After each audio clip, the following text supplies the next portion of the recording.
For the last time, right? Hallelujah, sing it. I'm reaching for your heart. You hold my life in your hands. Knowing me closer to you. I feel my power in you. Nothing compares to this place. Where I can see you face to face. I worship you, Spirit and in truth. I worship you, Spirit and truth. Hallelujah. God is good all the time. Okay, hallelujah. So nais ko munang basahin yung aking teksto sa umagang ito sa Book of Genesis chapter 1 verse 9 hanggang 12 sa word na English. Okay, dito sa And God said, let the waters under the heaven be gathered together unto one place, and let the dry land appear, and it was so.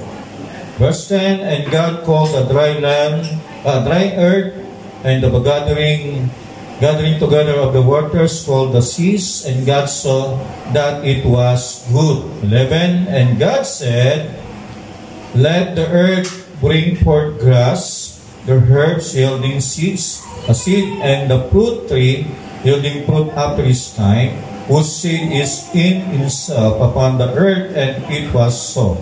Verse 12, and the earth brought forth grass, and herbs yielding seed after his kind, and the tree yielding fruit whose seed was in himself after his kind, and God saw that it was good. Ito ang mga salita ng ating Panginoon, at tayo po'y sumandaling manalangin. Panginoon, at narito muli ang mga salita mo na aming pong binasa.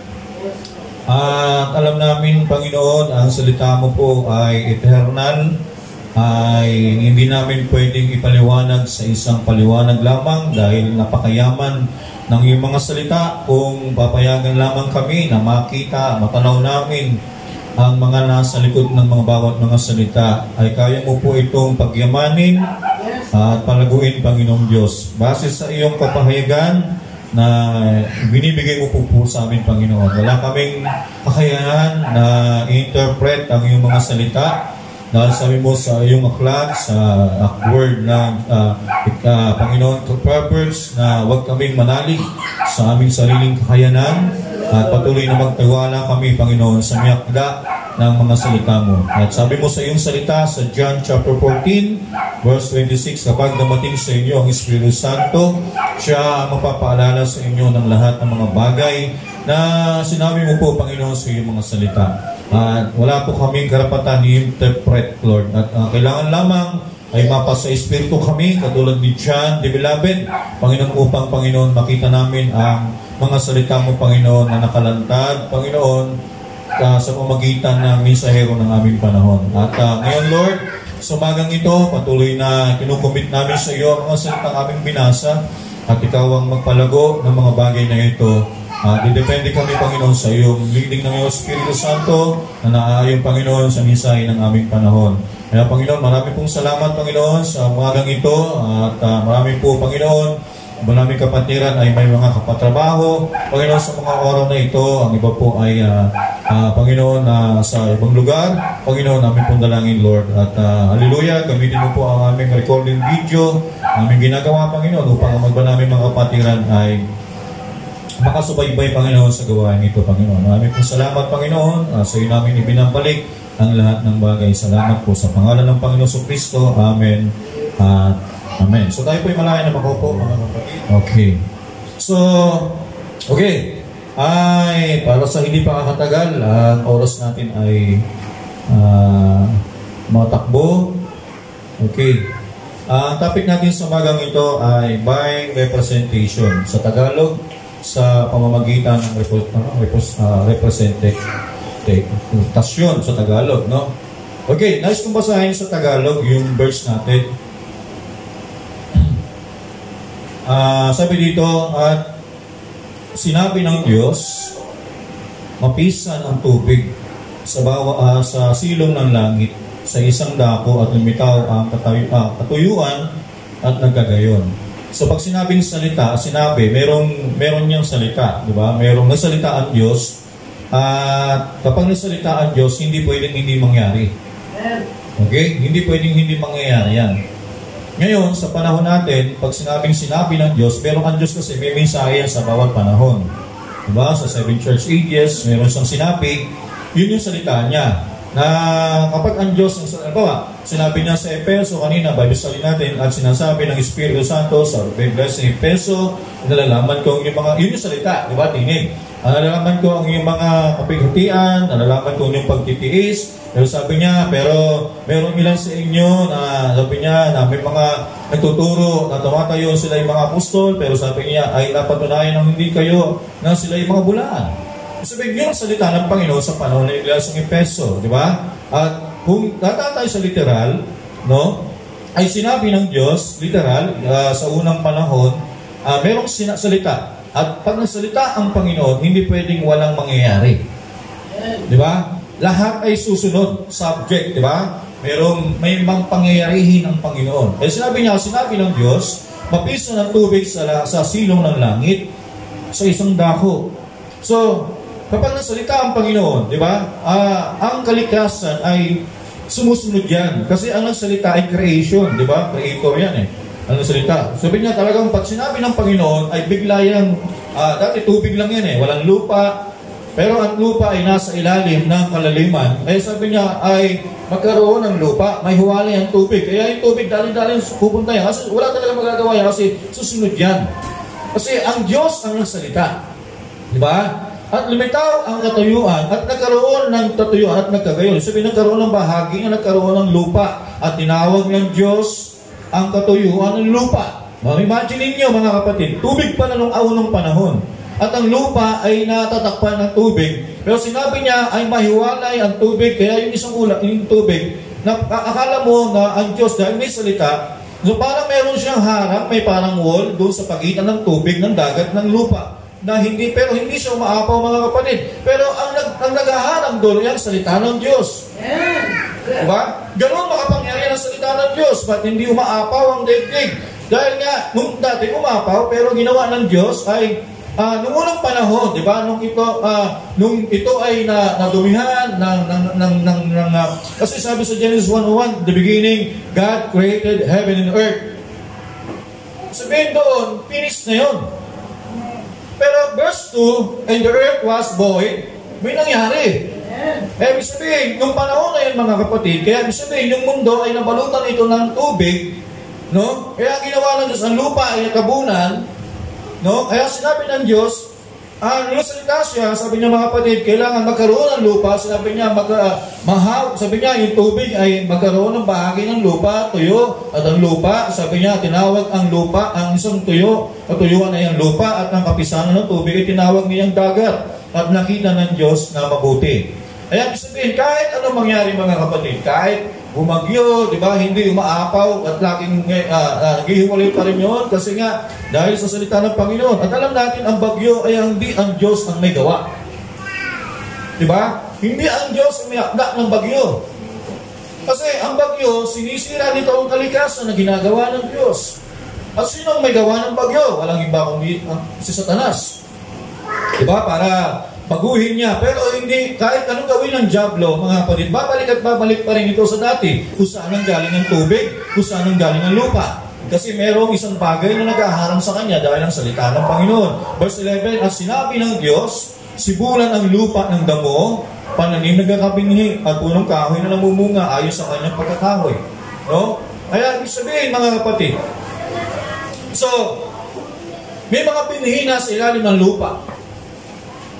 Ano doon na yung, hindi ang Diyos nagtanim. Hindi siya nagtatanim. Ito, buto ng santol, buto ng mangga, buto ito ng mansanas, buto ito ng lansones. At sinabi niya, magkaroon ng punong kao, magkaroon, sabi niya tumubo. Yung sinabi niya sa salita niya, meron ng mga buto doon sa ilalim ng lupa. May mga iba't ibang klase ng mga puno. Sabi dito, sinabi ng Diyos, sibulan ng lupa ng damo, pananim ng kakabinhi. Ano mang klaseng binhi? Sabihin, lahat ng binhi, tinanim na ng Diyos doon, no? Sa panahon pala ng Genesis, at sinabi niya, ang punong kahoy na mumunga ayon sa kanyang pagkakahoy. So, dadalhin natin ito sa spiritual, mga kapatid. Diba? Merong literal na pinapakita ang Diyos, pero ganyan si Father Bana parang pipraise, literal sa touch spiritual. Diba? Na sinasabi nito, paano ang Diyos ay nagtanim na sa unang panahon pa lang, doon sa ilalim ng lupa, mga kapatid, at kinakailangan lang, may buhay na yon. Diba? Ang punong mangga may buhay na yan, mga kapatid, yung buto ng santol, pero kinakailangan lang ng Diyos na magsalita. Diba? So, ibig sabihin, kapag tumating ang isang tunay na mangangaral, diba?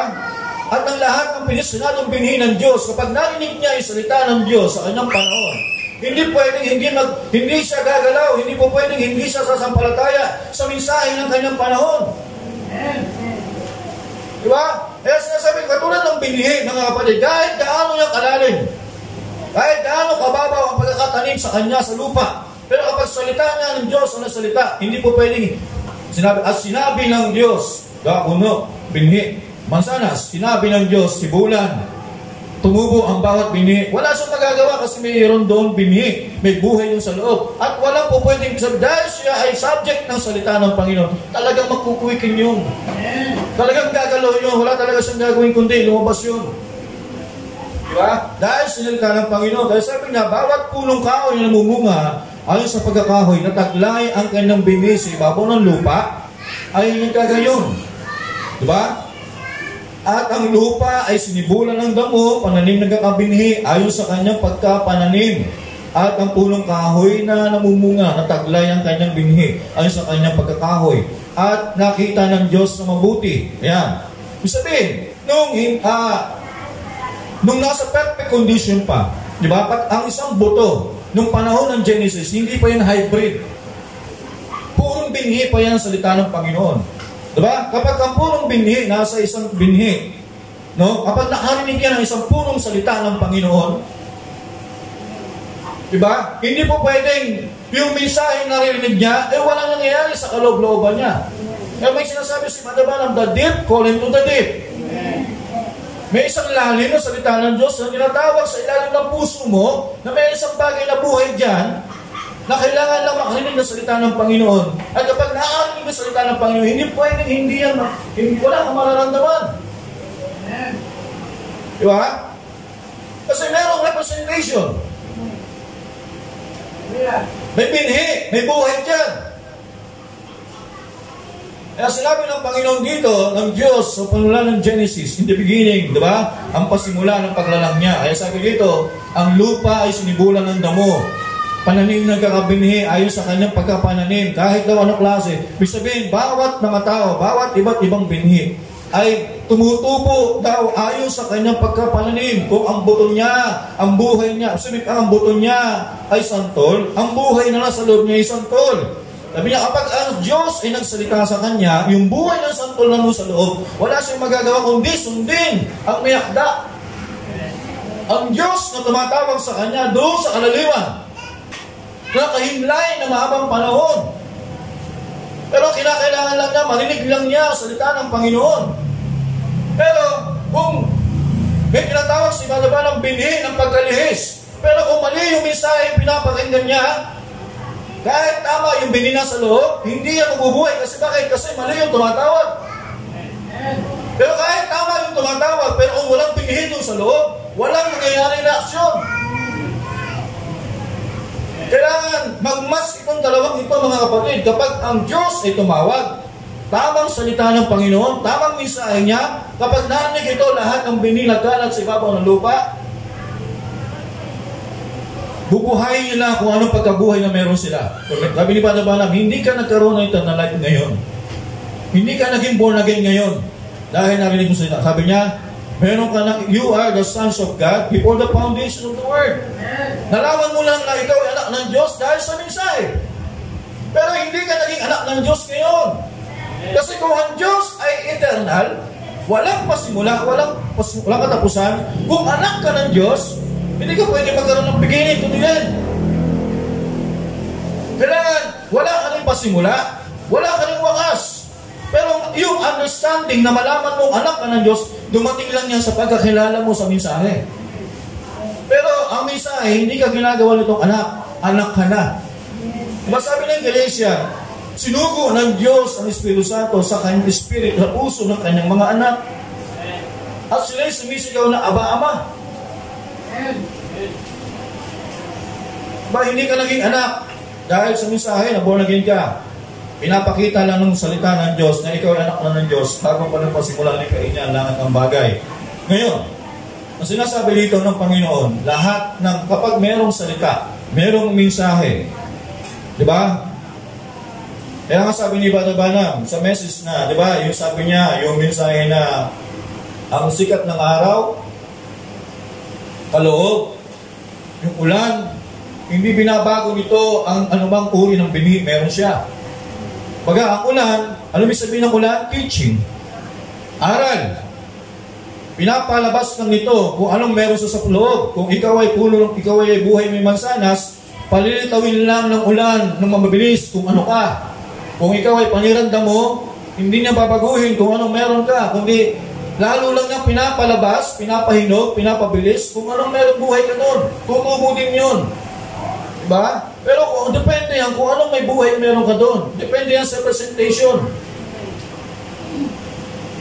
Kung ikaw ay bride of Christ, mga kapatid, hindi ka naging bride of Christ ngayon. Naging bride of Christ ka before the foundation of the world.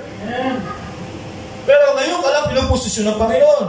So ang mensahe ay magpagkakilala kung sino ka, who you are. Hindi ka ginagawang sons and daughters niyan. Kundi pinapakita sa iyo kung sino ka. Diba? Hindi mo kailangan gumawa ng mabuti. Kasi pag nalaman mo anak ka ng Diyos, kung saan lalabas ang pagiging mabuti. Kasi you're sons and daughters of God. Kapag pa sinabi ng Diyos, sibulan ang mangga, o mangga, lahat ng binhi, sumunod, ayon sa kanyang pagkabinhi. Hindi naman sinabi ng Panginoon, mamunga ka na. Kapag alam niyang mangga siya, alam mo lang ginagawa ang mangga, kusa yan, gumagalaw lang yan dahil sa salita ng Panginoon. Dahil puno siya ng mangga, wala siyang gagawin kundi tumubo, magdahon ng mangga, hanggang sa lumago, magpatuloy kasi mayroong salitang lumabas. At kapag hindi na sinasabi, kailangan ko na mamunga, kusa yan mamumunga.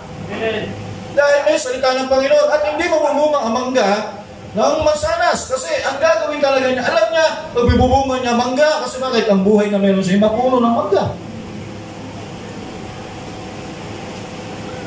Di ba? So, kapag purong binhi, di ba? Yung isang tao may binhi niya sa puso niya.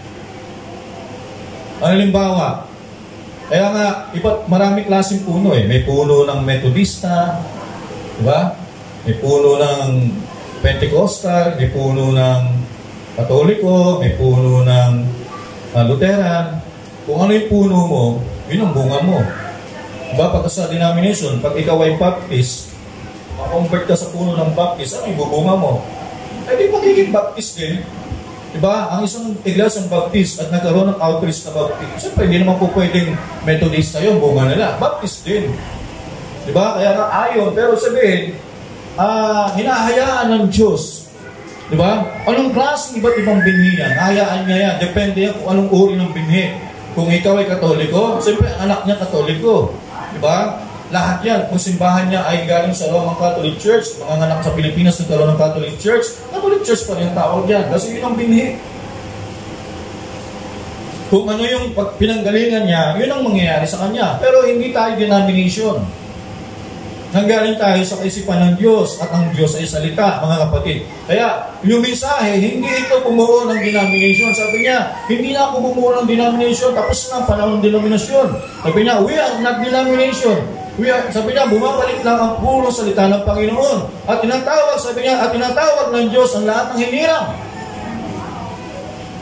Di ba? Hindi naman po pwedeng baguhin ang mensahe, ang Methodist. Dahil Methodist sila, maliban lumabas ka ron. Kapag ikaw ay Katoliko, hindi ka pwedeng baguhin ng Diyos na, okay, tanggapin ng Katoliko, sige, bilhin ka ng Katoliko, ligtas ka. Hindi, kailangan mo lumabas, kaya may called out ng tawag. Diba? Kailangan talikuran mo yung dating ikaw at muli kang may panganak. So ngayon, mga kapatid, pero mayroong mga hinirang ang Panginoon before the foundation of the world. Kahit nasa iba't iba silang denominasyon, kapag narinig nila ang salita ng Panginoon, mayroong bagay na matukuikin yan. Naalala yung isang kwento ng sisi ng manok? Na mayroong isang may-ari ng itlog ng agila, isang agila na nangitlog siya, tapos nahulog doon sa palayan. Sabi doon ni Brother Van sa kwento niya, at nadampot niya ng magsasaka. Meron isang manok na naglilimlim, ay inilagay niya doon sa tawag dito, doon sa naglilimlim ng manok, at napisa yung manok, yung agila. Diba? Tapos nila napisa, at naramdaman ng agila, parang sabi niya, parang malaki yata ako. Parang ang pangit-pangit ko. Diba? Sabi niya lang, napisa siya, parang pangit-pangit ko. Sabi nung agila, tapos sabi niya, yung sisiw, kung makakita yung sisiw na agila, yung mga sisiw ng manok ay kumakahikay sa lupa at tumutuka-tuka doon at kumakain siya ng mga dumi, mga bulate. Pero sinisikap ng isang agila yon na gawin niya yung ginagawa ng sisiw. Pero sabi niya, ba't hindi ko magawa? Diba? Pero napisa siya doon sa lima ng manok. Ano yun? Denominasyon.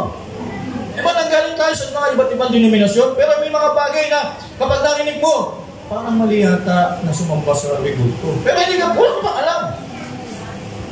Alam mo kung bakit? Meron ka na kasi salita ng Espiritu na parang mayroong isang bagay na lumalabag sa kalooban mo. Pag ginagawa mo yun, parang mayroong isang against sa puso ko Di ba? Minsan, lalabas ka. At minsan, naghahanap ka, ano ba ang tunay ng religion?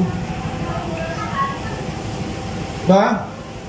Minsan sabi mo, parang, napunta ka ngayon sa mga, ano ba, sa paghahanap mo, napunta ka doon sa dakatan.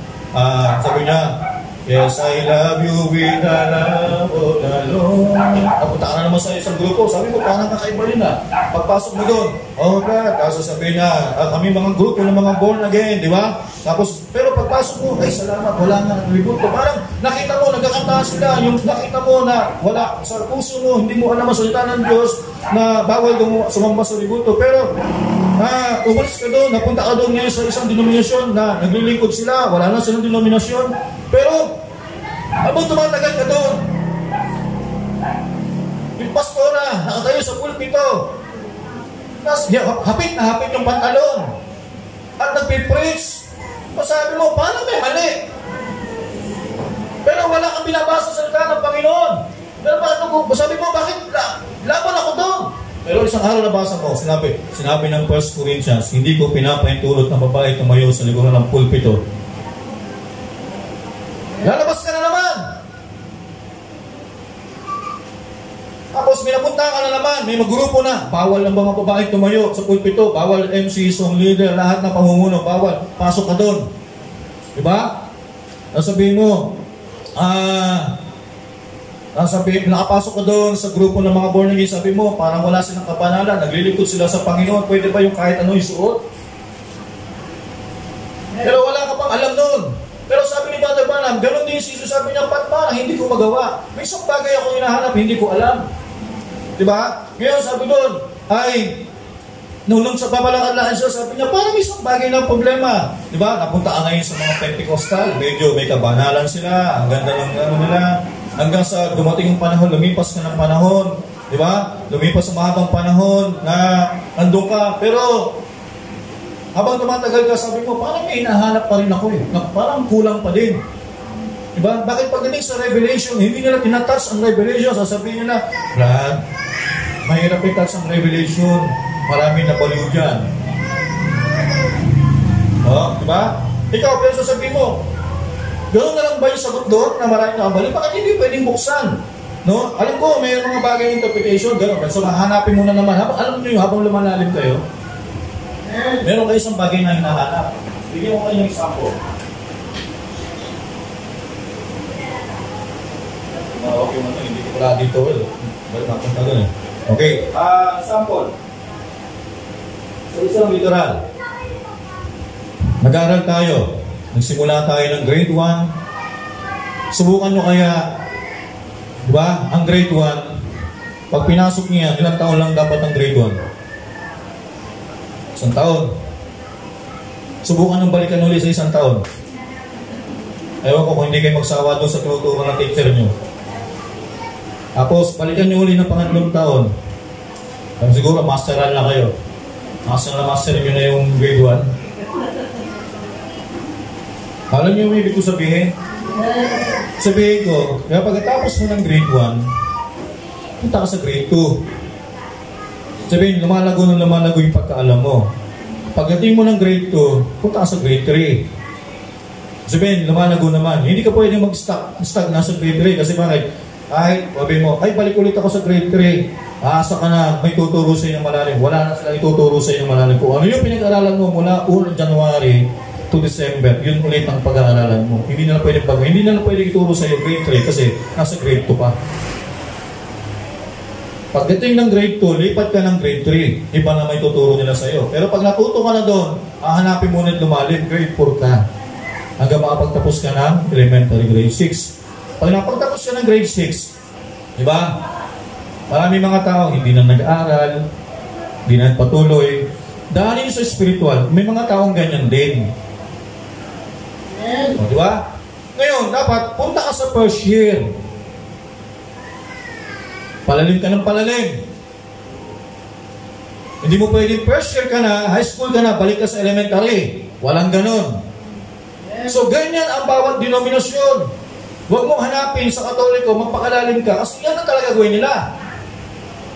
Pag born again ka, ay sasabihin mo, ilang taon ka lang sa born again? 15 years. Hanggang ngayon, born again ka pa rin. Talaga born again, kasi grupo ka lang born again eh. Pag sinabing baptist, hindi na yan lalago. O ano yung turo nila? Kasi bakit? Meron na yung tinatawag na article of faith. Hindi sila pwedeng magturo labas sa article of faith. O ano yung tinuro, kung paano simula ka hanggang dulo, sabihin mo, walang revelation, hindi napapaliwan ng revelation. Wala sa ituturo ng revelation kasi wala yan sa article of faith. So, ganun ang ginagawa ng sisiw ng manok, ay ng sisiw na agila. Sabi niya, ba't hindi ko magawa? Pero dahil may buhay doon sa puso niya, meron siyang hinahanap na hindi niya maintindihan. Yung sinabi ng manok, tinatawag niya yung mga anak. Diba, may natatawag ang isang iba doon, Benji, Pentecostal, parang tayo ay parang mga manok na tinawag ng Diyos. Ay,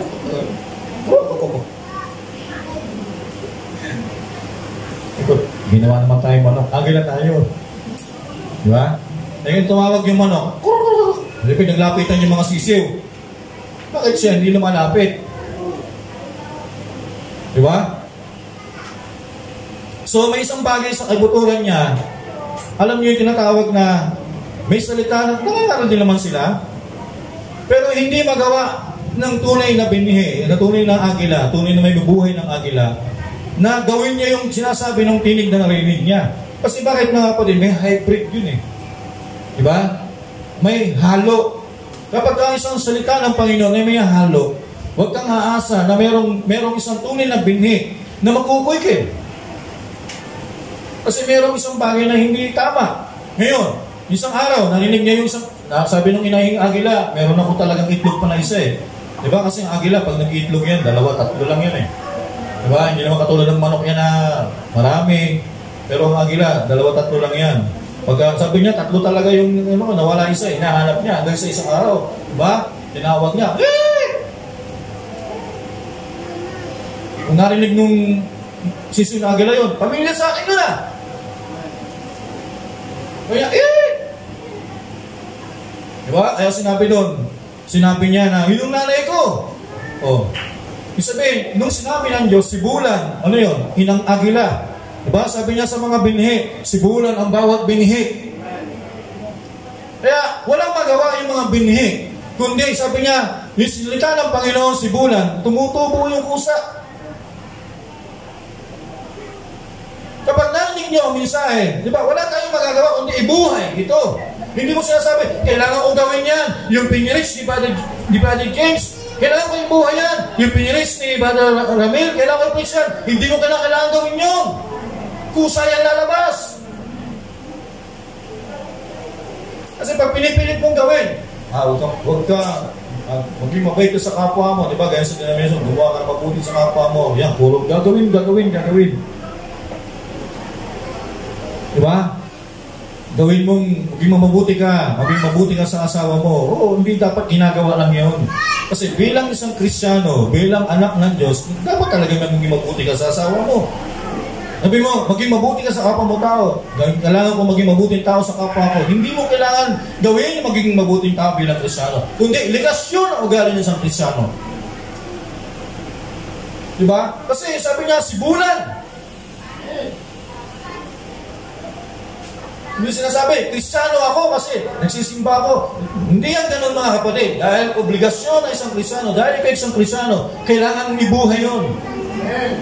Diba? Sabihin mo, nagbibigay ako ng tithes and offering para pagpalain ako ng Panginoon. Ingatan ng Panginoon ang trabaho ko. Isa pagkagaya ng pananaw mo, isa sabihin na, Pastor John, bakit nagbigay naman ako ng tithes sa Panginoon? Ba't parang nawala yung trabaho ko?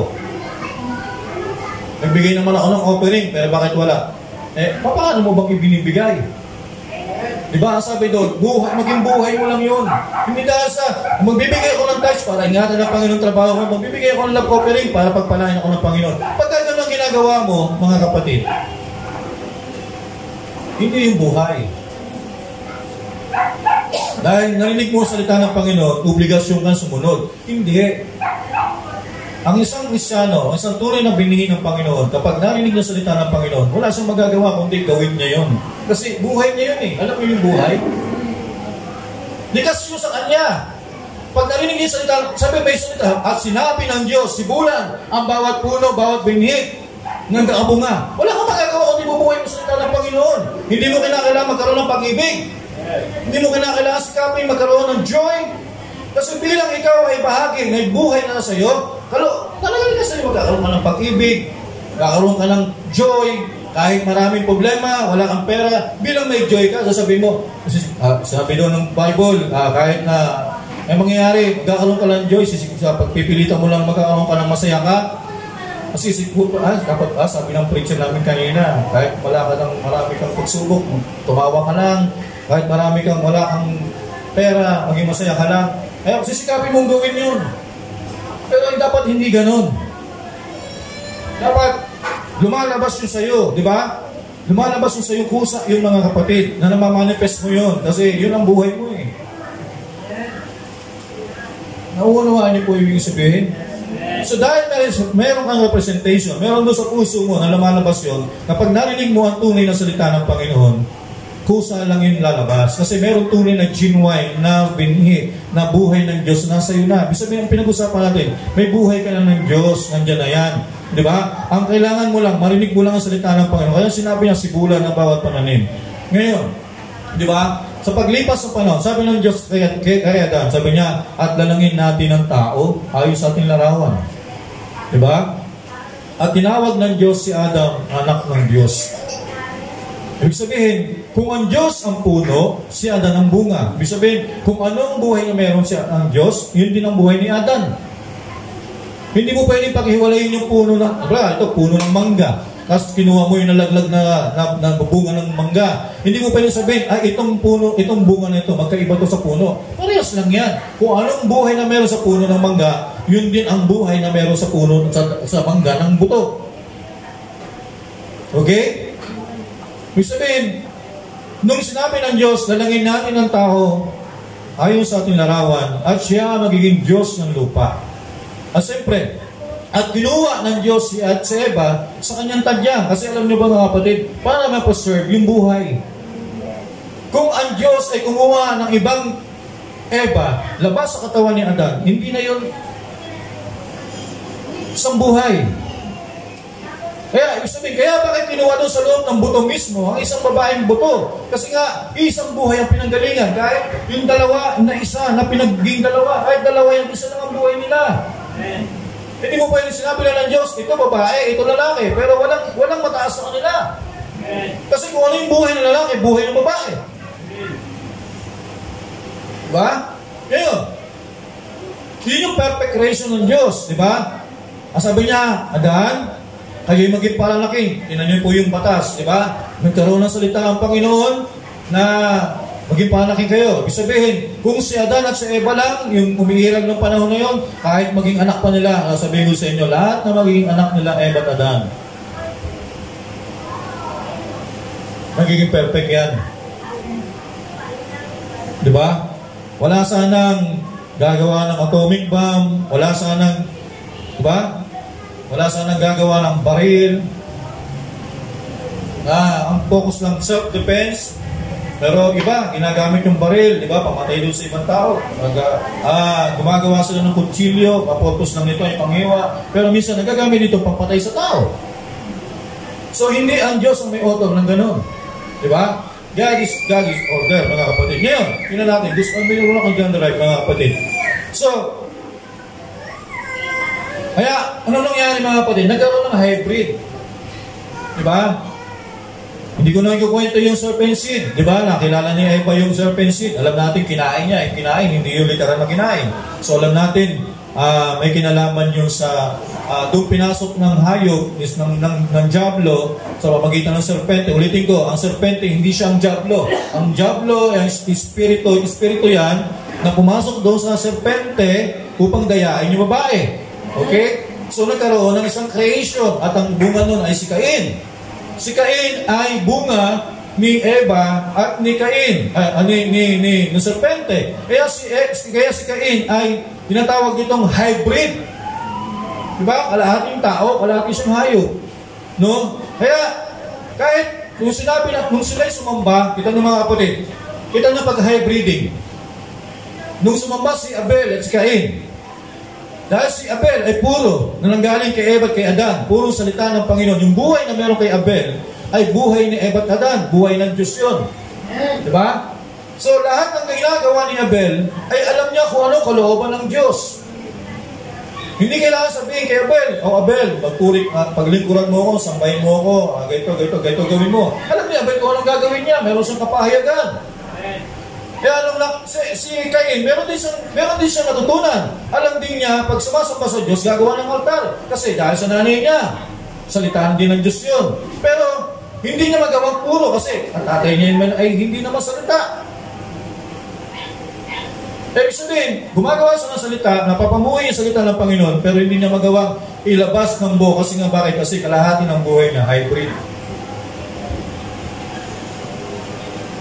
Diba? Ang tawag sa kanya, bastardo. Pag sinabing bastardo, matigas ang ulo niya. Sabi ni Bana, ang isang bastardo, hindi niya alam kung saan siya nanggaling. Diba? Tapos, matigas ang ulo niyan. Kaya sinabi dito, sumamba sila si Abel at si Cain. Sabi, nag-alay sila, gumawa sila ng altar. Kita nyo, gumawa ng altar si Abel, gumawa din altar si Cain. At dinala ni Cain ay mga unang bunga ng kanyang pananim, mga bulaklak, di ba? Mga bulaklak siya, tapos yung tinatawag natin dito mga prutas. Pero si Abel, ang binigay niya doon sa Diyos, nagkatayo siya ng tupa. Kung titignan niyo po mga kapatid, walang kagandahan yung altar ni Abel kasi puro dugoan yun. Siyempre pag hiniwa mo yung leeg ng isang tupa, matatalsikan ng mga dugo, sisirit yan. Pero bakit nilingap ng Diyos si Abel? Kung pagandaan lang ang labanan, talo si Abel. Mas maganda yung altar ni Cain eh. Kasi punong-puno ng bulaklak, lahat ng bulaklak, ba? May lilik na bali, lahat ng klase ng bulaklak nilagay niya sa palibot. Diba? Kaya pag gusto nyo sa internet, manood kayo ng mga simbahan, diba? Daming bulaklak eh. Ang ganda eh, diba? Oh. Tapos, iba't ibang prutas. Makita mo ang ganda. Kung sa pagandaan lang, imagine niyo lang, isang altar, puno ng mga prutas, diba? Mayroong lansones, buko, papunuin mo lahat iba't ibang prutas. Ang ganda ng tignan eh. Lahat ng bulaklak eh. Eh kung ikaw pipiliin ko, ang pipiliin mo, yung kay Abel o kay Cain? Baka tayo, baka sa mga tao, sabihin mo kay Cain maganda. Pero bakit hindi nilingap ng Diyos yun? Kasi hindi naman yun kasi alam niyo kung bakit, mga kapatid, hindi nakuha ni Abel, ni Cain yung tamang hinihingi ng Diyos eh. Pero alam niyo kung bakit hindi nakuha ni Cain yung tamang hinihingi ng Diyos? Kasi hindi naman talaga siya puro. Pero bakit si Abel, kahit napakadungis ng kanyang ginagawa, kasi kahit madumi, pero naglilikod siya kasi sabi niya, masaya si Abel ang ginagawa kasi alam mo kung bakit. Alam ni Abel kung ano yung hinihingi ng Panginoon. Alam niya na hinihingi ng Panginoon ay tupa. Kailangan niyang patayin yun. Magsirit ng dugo, mga kapatid. Kaya nga, di ba, hindi naman ito pagandahan ng simbahan eh. Ba, sinabi ni Padre Banam, ano ba yung altar? Ang altar is your church. Diyan ka nagsisimba. Diyan ka nag-aalay ng papuri mo. Hindi mo kailangan magdala ng mga anumang mga bagay diyan. Diba? Ang kailangan mong dalhin, buhay mo. Eh sabi ni Father Bana, may quote si Father Bana, sabi niya, ginawa ng Diyos ang altar is for your soul. Sabi niya, para sa iyo yan. Diba? Hindi para sa Diyos. Kasi yung altar, ito yung simbahan. Dito ka naglalapag, dito ka naglalagay ng hain mo eh. Pero sasabihin mo, Panginoon, Pastor, nagbigay ako ng tithes in offering, nagpuri ako ng palakpakan kami kanina, kumalakpak ako. Yun na yung pagsamba ko sa Panginoon. Hindi lilingapin ng Panginoon yan. Kasi ang hiningi ng Diyos, buhay. Pero sabihin, sa panahon na yun mga kapatid, diba? Nung salita ng Diyos diba? Sabi niya, sa mahabang panahon, kasi siyempre, sumamba sila. Hindi naman po pwedeng walang salitang narinig sila o sambahin nyo, pupunta kayo sa ganitong lugar. Ibig sabihin, may salita ng Diyos na lumating. Pero hindi magawa ni Abel na kahit narinig niya ang tinig ng Panginoon, pero hindi niya nakuha kung ano ibig sabihin ng Diyos. Kasi alam niyo kung bakit mga kapatid, dahil siya hybrid. Pero may mga tao, si Abel, katipo ni Abel, nakuha niya kung ano yung hinihingi ng Panginoon. Diba? Sinabi ng Panginoon, sumamba kayo sa akin doon sa bundok na yon at sumamba kayo. Si Abel, alam niya kasi bakit? Nakita niya kung anong hinihingi ng Panginoon, kung paano dapat gawin. Pero si Cain, hindi niya sasamba, pero pagkaunawan niya lang niya ay literal na pagsamba. Pero hindi niya nakuha talaga yung tamang kapahayagan. Kasi dahil nga doon sa kanyang narinig niya, yung sinasabi ko, kahit marinig mo salita ng Panginoon, purong salita ng Diyos. O ngayon, kahit marinig mo purong salita ng Diyos, ang mensahe ng iyong panahon, purong-puro, kung paano yung pinangaral ni Father Bana, may ganun mo rin naririnig. Pero kung hindi ka purong anak ng Diyos, di ba? So, kaya nahihirapan yung mga taong nakita yung kalooban ng Panginoon, nahihirapan silang i-manifest ang buhay ng Panginoon. Pero may mga tao, di ba? Katulad ni Abel na puro. Alam nila kung ano yung ginagawa nila. Alam nila kung ano yung ginagawa nila mga kapatid. Kasi pag hindi puro, di ba? Marami kang tanong. Hindi mo naiintindihan. Pero pag ikaw ay binhi ka ng Panginoon, kapag ang salita ng Diyos ay tumama doon sa tunay na mga tunay na binhi ng Panginoon, mga hinirang niya. Halimbawa, ang binhi mo ay bright. Hindi mo pwede sabihin, bright ako ng Panginoon eh. Ang pagiging bright before the foundation of the world yan. Di ba? May buhay. Pag ikaw ay isang nobya, may buhay ka na ng pagiging isang nobya. Hindi ka ginagawa ng isa ay maging nobya ka. Kundi pinapakita na nobya ka ni Kristo. Pag nobya ka ni Kristo, may buhay yun. May isang uring binhi yun. Ang sinabi niya, as sinabi ng Diyos, sibulan. Pag binhi ka, bilang bright ka ng Kristo, kasi pag sinabi ni Kristo, saan ka nanggaling? Nanggaling sa kanyang salita. Di ba? Ang sinabi, nung sabi niya ni Adan kay Eva, hindi naman niya sinabi, sino ka?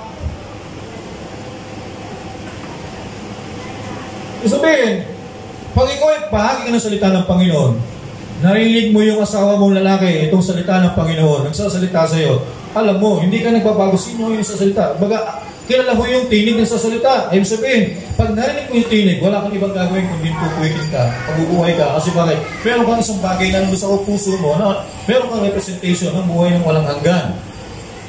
Okay? So, ngayon, mga kapatid,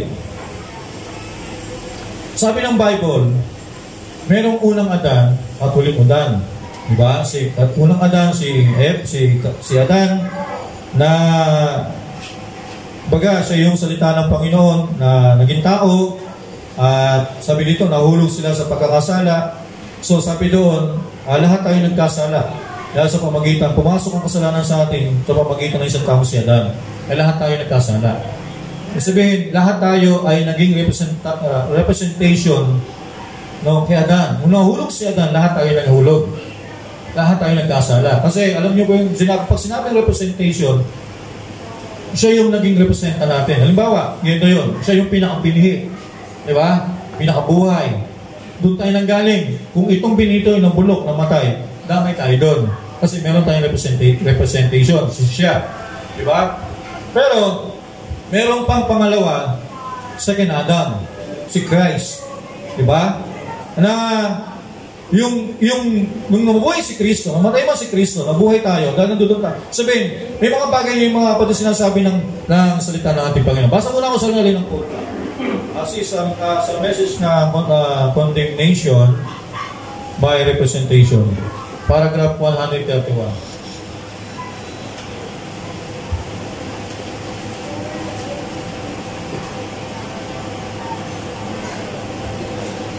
Okay. Sabi dito, many times, sabi niya, maraming daw panahon na narinig niya sa mga tao na sabi nila, then Brother Branham, because Adam and Eve did the devil. Sabi niya, sa iba't satan daw ay naging masama, hybrid the Word of God. In-hybrid nila yung salita ng Panginoon. Di ba? And cause us to get in this condition. Sabi nung nahulog si Adan, di ba sabi ng Diyos, Adan, sa lahat ng punong kahoy, may kalayaang kumain. Sabi niya, maliban lang sa punong kahoy na sa gitna ng halamanan. Sabi niya, sa oras na yung kainin niyan, walang pagsalang mamamatay ka. Di ba, namatay si Adan. Una, namatay yung relationship niya sa Diyos. Di ba? Nawala yung ugnayan nila. Pangalawa, namatay siya sa physical. Sabi, lahat tayo ay nanggaling sa unang magulang natin. Kung ano yung naranasan nila, naranasan natin kasi we are a representation by Adam. Okay? Doon tayo nanggaling. Kaya sabi ni Brother Branham, hybrid the Word of God and cause us, at yan ang naging dahilan to get in this condition. Na naging ganyan din tayo. God is unjust if He's condemned me. Okay. Ngayon, magiging makatuwiran daw ang Diyos kapag siya daw ay kinondem, I had nothing to do with it. Kung, I never in sin. Pag sinabi niya hindi, ano ba? Ang sinasabi ni Brother Branham, di ba? Kung i-condemn ako ng Diyos, dahil nagkasala sa iba si Adan, parang hindi naman makatarungan ng Diyos. Diba? Yung sabi niya, I had nothing to do with it and never sin. Pero hindi ako nagkasala katulad ni Adan. Diba? Yung sinasabi ng message. It was Adam that sinned. Siya lang may kasalanan nun. Kung kinain niya, kinain nila yung punong pinagbabawal, hindi ko ginawa yun. Siya may kasalanan nun. Pero, kahit hindi ikaw gumawa nun, pero subject ka pa rin sa kamatayan. Diba? Kasi representation nga ating unang magulang. Sabi nito, the Bible said, I was born in sin. Nung sinabi ng Biblia sa Proverbs, diba? 51 o 52 verse 5. Sabi niya, sabi dito, nang ako'y panganak, ako'y nakasalanan at inanyuhan sa kasamaan at dumating sa mundong ito na nagsasalita ng kasinungalingan. O sino-sino din sa atin na pinanganak sa mundong ito, hindi siya nagsalita ng kasinungalingan. Kasi alam niyo kung bakit? Kasi nga, dahil ang buhay natin nung unang panahon, nanggaling sa ating unang magulang. Dahil sila nagkasala, nung naging tao ka, kahit hindi mo turuan ng bata na magsinungaling, dahil nanggaling ka sa isang binhi, ang lumayo sa kalooban ng Panginoon, lahat ng pinapanganak ng tao, aasahan mo yan, speaking lies. Sinungaling. Kahit hindi mo turuan ng tao sinungaling, kahit hindi mo turuan ng tao pumatay ng tao, gagawin niya yan. Kasi bakit? Kasi may isang bagay sa puso niya na buhay kasi nanggaling sa binhi ng kanyang unang mga magulang sa iba't si Adan. Pero sinasabing ng isang tao, nagtatanong sa kanya, hindi magiging makatarungan ng Diyos kung hahatulan niya ako sa kasalanan ni Adan. Tama naman yun, philosophy yun, di ba? Pero sagot ni Brother Branham, okay, somebody represent me. Okay, next slide. Sabi niya, boy, hear a thought. It might choke you, somebody represent you as a sinner. But it was the one that hybrid the word. And today, if you're expecting the Pentecostal church or Methodist, Baptist to represent you is hybrid word. And you condemn because that Adam could. Sabihin, kung titignan mo ito mga kapatid, kung papasok tayo sa religious, kung ikaw ay nasa Pentecostal, hindi mo talaga makikita ang quickening power nandito. Kasi alam mo bakit? Nandito ka sa hybrid condition. Pag nasa Pentecostal ka, di ba? Nasa denomination ka, Baptist, kahit may salita ng Diyos doon, hindi magawa ng Diyos, hindi magawa, kumbaga tunay na binigyan ng Panginoon, hindi magawa ng buhay mo, mailabas kung sino ka. Kasi alam mo bakit? Kasi yung sa salita doon, yung tinig na salita ng Diyos, hindi siya totoong salita ng Diyos. Kasi yung sa salita, hybrid. Kaya pala salita siya, sinabi ng Diyos, sinabi ng Panginoon, hindi gagawa, hindi susunod yun sa loob. Kasi alam niyo kung bakit? Hindi tumatawag ng lalim yung salita, narinig niya. Kasi hybrid word yun. Kaya sabi niya, you're condemned because that Adam condemned you. Adam and Eve being one, accepted the hybrid form and condemned the word. Okay, next slide, sabi niya, then you say, Brother Branham, ang sinasabi ng tao, Brother Branham, why should God hold me responsible? Bakit daw nilagay ng Diyos na siya maging responsible? Sabi niya, because one man represent me, and then I died because that man sin. Then I am sinner by representation. Sabi niya, namatay ako dahil sa kasalanan ng isang tao. Sabi niya, at yun ang naging representation ko, dahil si Adam. That's right. Yung sin by representation, you never. Okay. So namatay ka dahil kay Adam. So ay namamatay na naranasan sa libutan yan eh. God don't hold you responsible for being a sinner. Pero sinabi ni Bana, God don't you hold you responsible for being a sinner. Hindi ka, ano sabi nito? Hindi ka parang hindi ka sa Tagalog responsible ay sisingilin o hanapin sa iyo ng Diyos dahil ikaw ay kayo makasalanan dahil sa namanan mo lang. He don't hold you responsible because you lie. O hindi nga, sabi niya, hindi ka niya sasabihin, ikaw ay hatulan ka niya, maging responsable ka dahil ikaw ay nagsisinungaling, and steal, and things you do. He doesn't, sabi niya, hold you responsible for being sinner. Hindi ka daw niya hatulan sa mga bagay, ikaw ay makasalanan. He hold you responsible because you don't help yourself. Hindi mo daw tinulungan ang sarili mo, diyan ka ahatulan ng Diyos. Kasi bakit may buhay sa buhay mo? Pero hindi mo tinulungan, mabuhay yun. Okay? There's a way made for you to reject the way that God laid down, that what God condemned you for. There's a way escape. Okay. So sinasabi doon mga kapatid, sinasabi ng mensahe ng ating kapatid, diba? Meron tayong representation, kaya naranasan natin mamatay, pero hindi ka dahil hatulan ng Diyos dahil sa pagiging makasalanan ka, dahil sa unang magulang. Kundi, ikaw condemn ka ng Diyos dahil hindi mo tinutulungan ang sarili mo. Diba? Yung sinasabi ng Romans na pumasok ang kasalanan sa isang tao, pero sabi niya, hindi katulad ng kasalanan ni Adan. No, kasi bakit? Iba-iba tayo ng, diba? Ikaw, hindi mo tinulungan yung sarili mo. Diyan ka kukondem ng Diyos. Kasi may buhay na meron sa iyo eh. Pero hindi mo inayaan. Pero yung sinasabi natin, pag hindi tunay yung binina sa iyo, at hindi tunay na salita ng Diyos narinig mo, walang quickening power na nangyayari. Diba? So, mangyayari lang yung salita ng Diyos, magkakaroon ng kapangyarihan. Kaya ka tipip sa mensahe, hindi tayo namimilit eh. Wala tayo gano'n tayo sipa. Diba? Hindi natin pinipilit ng tao. Kung ayaw, iwag. Hindi naman tayo nagpaparami dito eh. Hindi naman natin i-preach yung, diba? Sabihin natin, sige, para dumami lang. Sige, okay na, okay na tayo, diba? Kahit nagsisinungaling sa tao, okay lang yan. Brothers, okay lang yan. Kasi dahil nga ayaw mong mabawasan ng tao, kung ayaw niyang tanggapin yung salita ang pinangaral mo at lumabas siya, wala tayong magagawa. Bakit? Hindi naman tayo ang gumagawa nun ang Diyos. Ibig sabihin, nagpapatunay lang yun, hindi siya pini. Diba? Iba yung buhay na, ibang buhay siya. Diba? Pag ang isang tao kinukorek mo, tinalapit mo sa salita ng Panginoon, ayaw magpakorek, wala kang magagawa dyan.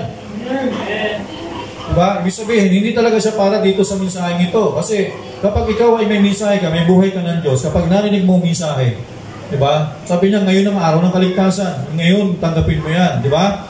So, yun ang ibig sabihin. Kaya dito sa mensahe na ito, tinatawag lang ng Diyos ang lahat na may bini. Sabihin, pag nakita niyo ang mga buto ng munggo, diba? May buto ng munggo. Sa atin kasi, para malaman mong walang buhay sa loob, ihulog mo sa isang timpang tubig. Yung lumutang, yung walang buhay. Kung malalaman mo sa isang literal ng binhi na walang buhay, kahit subukan mo itanim yung mga lumutang, Kahit anong dilig mo, lagay mo sa lupa, ibaon mo yan. Kahit anong dilig mo, walang mabubuhay dyan. Sikatan ng araw, walang mangyayari dyan. Kasi bakit? Walang buhay sa loob eh. Pero doon sa mga binhi na nasa ilalim ng tubig, lumubog, subukan mo itanim sa lupa yon. Tapos sikatan mo ng araw. Ay, napakabilis. Tutubo na yan. Kasi alam mo bakit? Tapos tingnan nyo ang munggo. Ilagay nyo sa isang taguan. Sa isang lata. Diba? Ihulog nyo lang sa isang lata. Sa isang timba. Diba? May bintana. Ito. Punasan yung araw doon sa nakadungaw. Hindi sa tumutubo ng diretso. Ang hanapin niya yung kung saan yung sikat ng araw, lalabas yun.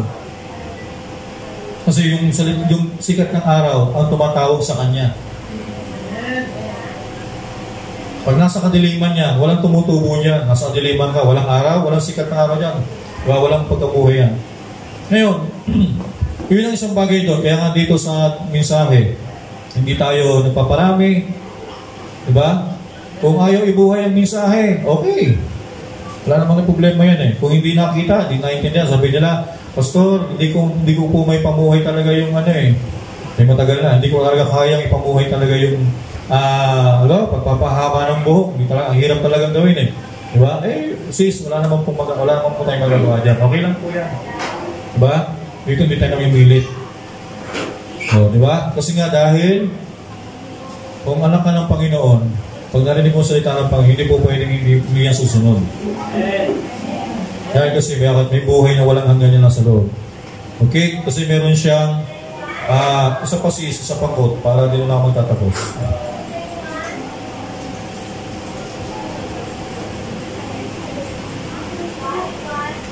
Doon lang din mo. Dito sa paragraph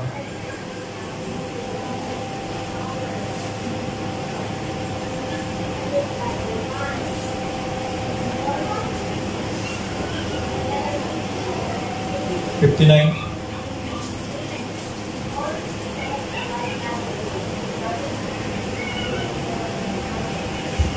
Sabi niya dito, and we know now, Lord, that we see outside word, knowing that it has had to come to pass. There's no way. Ano ba yun, sis?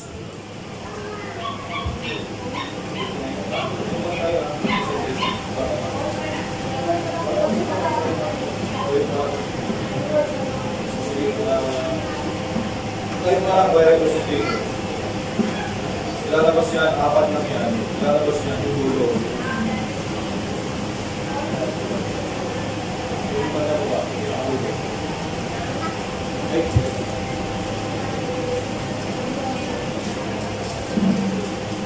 Okay, tumakas na.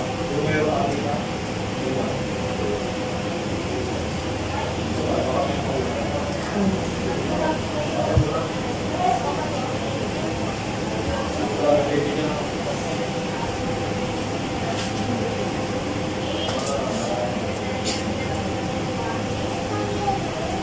Another representative.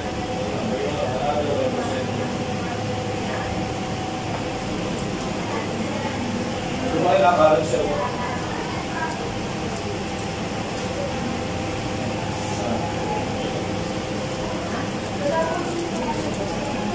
That's right.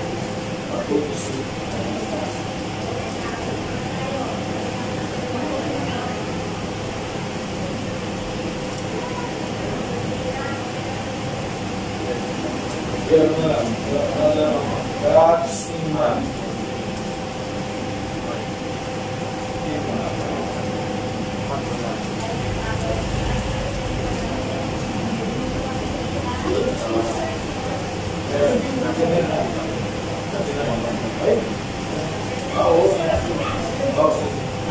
Okay, sabi dito, that's in man, he can help being what he is because he's born in that condition. Man is represented in heaven as a sinner. By a sinner, I was speaking on that some time ago, and someone said, then, that's not just. If I am to be represented by one man disobedience, then I don't have a chance. Okay, I said, that's true because you are born in a sinner. But you are represented, you are condemned to condemnation by representation. Okay, well, then the looks very cruel, but turn into on the other side, then we are ordained to eternal life by representation. Kumbaga, sa isang bride of Christ, kasi, di ba, namatay yung katawan natin kasi through our representation by Adam. Pero may isang bahagi sa puso natin na nakatalaga sa Panginoong Diyos na mabuhay, na mayroon sa eternal life kasi mayroon tayong representation. Si Christ yung our representative. When you but turn it on the other side, then we ordained to eternal life by representation. We are one represented us to death, another represented us unto eternal life. So it put us back again before the throne of again. Every human being comes right back to the same place to make our choice. Okay, so yun yung gusto ko ipakita mga kapatid dito sa quote na ito na may mga tao kasi, di ba, nagkasala si Adan, talagang, pagka walang bini, talagang, pero talagang pagsak nila kasi, alam nyo kung bakit, kasi wala silang representation.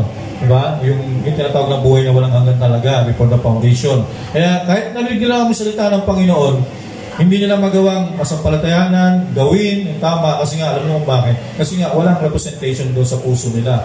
Walang salita ng Diyos na nandoon sa puso nila. Na para kapag narinig na yung tamang mensahe, bubuhay yung mga kapatid. So, ngayon sa atin, kapag ikaw ay bride of Christ, kapag narinig mo mensahe, hindi mo pwedeng hindi ka magiging bride of Christ. No, hindi mo pinipilit maging bride of Christ kasi kusa yung lalabas mga bagasi. Bakit? Kasi may buhay na sa puso mo, ang buhay mo ay bride of Christ. Narinig mo yung salita ng Panginoon, ang salita ng Diyos, ang nag-uudyok sa iyo para mabuhay ka. Huwag gumalaw yung mga kapatid. So, yun yung isang bagay doon na yung sabi ng ating Panginoon.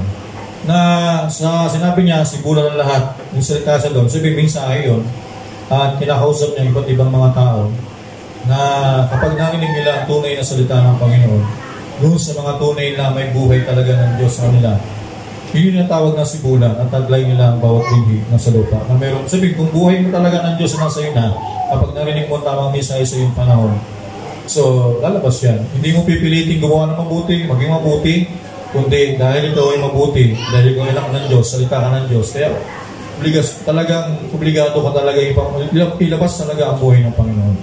Hindi mo ginagawa dahil sa kailangan mong gawin.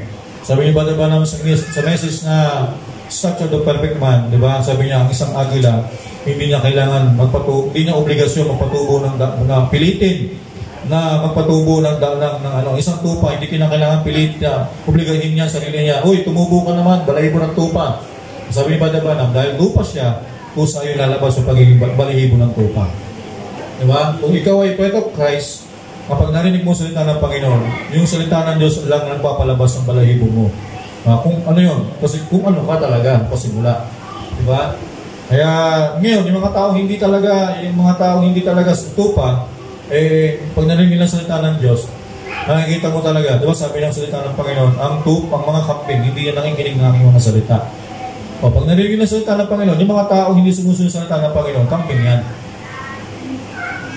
Di ba? Yun yung agad yung pinapakita ng Panginoon. Kasi nga, yun ang buhay nila eh. Yun sila before the foundation. Yun yung pagkalikasa nila. Kasi yun ang representation nila. Okay? So, kaya dito sa mensahe, hindi ito pagalingan ng preaching. Diba? Kung paanong tama, magaling yung basta i-preach mo lang yung tamang salita ng Panginoon. Diba? At makarating ito sa tamang mga binhi. Ayan. Talagang magkakaroon ng quickening power yan. Diba? Hindi mo kailangan mag-preach ng philosophy para lang sabihin, paikot-ikotin mo mga tao para maniwala sa iyo. Sabihin na, oy, magkami naman kayo. Diba? Ang isang tao may binigay sa salita ng Panginoon. Pag narinig niya ang salita ng Panginoon, pusa lang yan isigaw na, Amen! Ano yung sabihin ng Amen? Mangyari na wa. Kasi bakit? Kasi nga salita siya. Gusto niya mangyari kung ano sinasabi ng Panginoon. Okay?